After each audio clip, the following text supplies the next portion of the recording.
What's good YouTube, Ben here, welcome to the next video on the channel. In this one, I'm going to give you my next Steel Path Viber build on Warframe. This is for Coda Motovore. Let's get into this.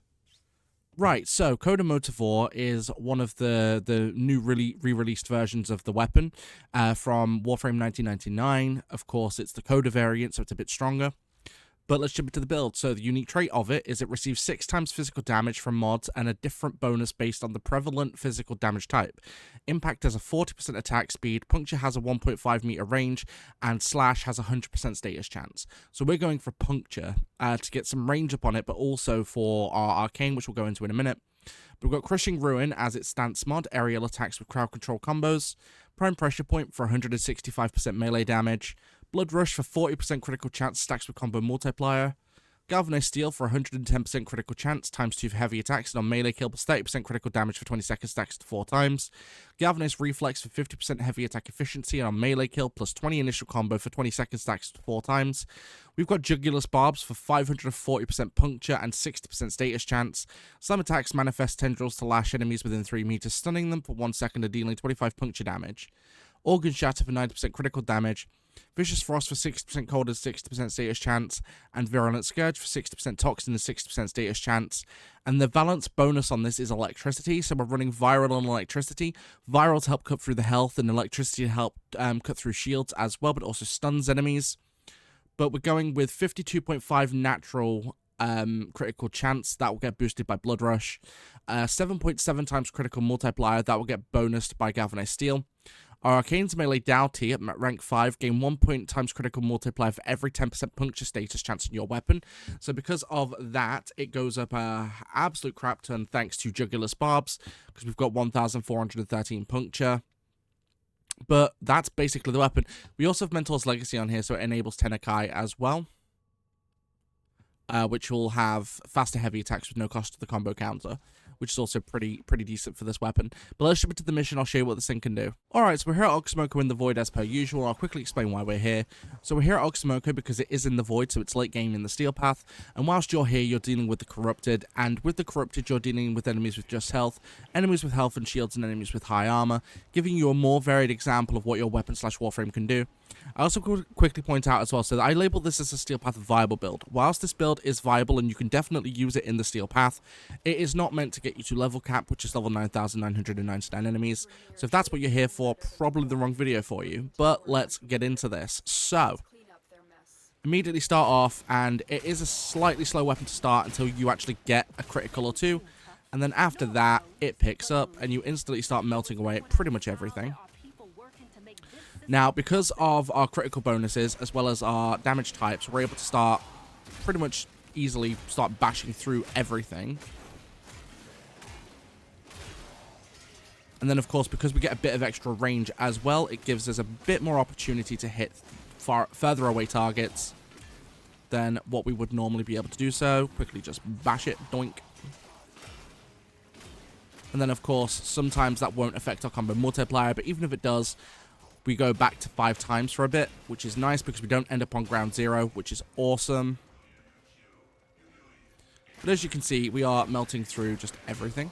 Now, don't forget, as per usual, I will stay in until we get to the Acolyte, just so you can see what this does to Acolytes.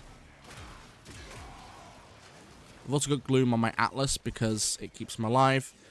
And I'm not running anything like Steel Charge on my Atlas build. In fact, I recently redid my Atlas because I've had a few comments in the past of asking if I'm getting boosted by stuff like Steel Charge. I'm not, because my Atlas uses growing power, not Steel Charge. Especially nowadays, thanks to the buffs he got recently due to his fists being able to be modded, so.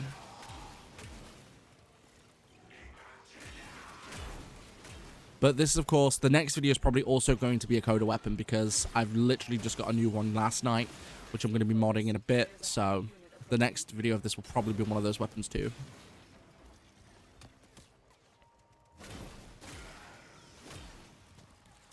But as you can see, we're not really running into any problems. Like, we're just hitting things a few times and they die. So I quite like this weapon. It's a quite unique weapon, to be fair, which is awesome.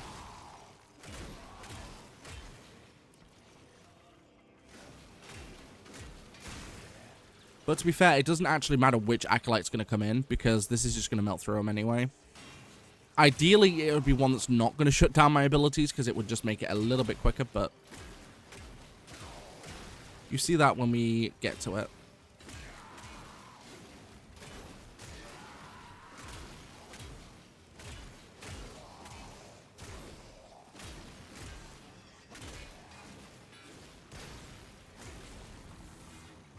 Might as well hit the whole group. There we go.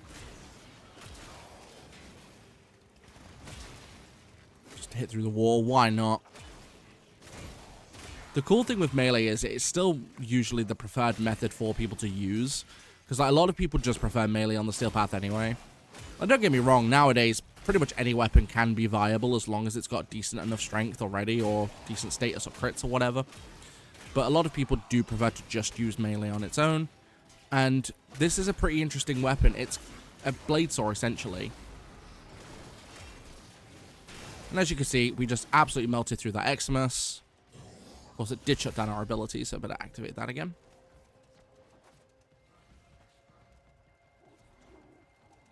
There we go. Hello. Might as well get that critical hit off and then just immediately start bopping them all. Bye.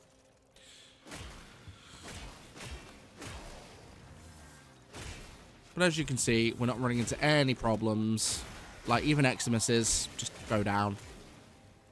The cool thing I like about heavy attacks is because of how hard they hit, especially with critical chances.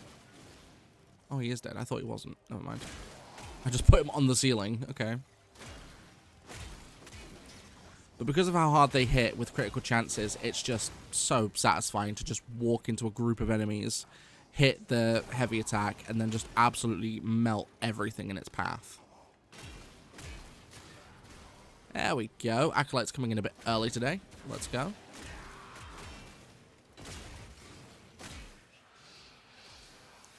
Alright, come on, Mania. Let's go. Hello. Boink. Boink. And bite. And that's how easy you can wombo combo a Acolyte with this setup. Pretty decent, can't complain. But let me know what you think about this video in the comments down below. Don't forget you can also support the channel even further by becoming a channel member from as little as 99 pence per month. Liking, commenting, and subscribing, like I said, really helps the channel out. Don't forget you can also watch my live streams where I go live on YouTube, Kick, and Twitch at the same time. My streams here on YouTube are in the shorts form feeds, more for mobile. If you want to catch the exact same streams at the exact same time in 1480p, feel free to join me on Twitch and Kick. Those links are down below. Whilst you're down there, also check out my Discord. Anyone's invited to join it from the link, of course, where we can talk about or play games or whatever. So just hit up the Discord if you ever want to have a chat or something. And I'll catch you guys in the next one.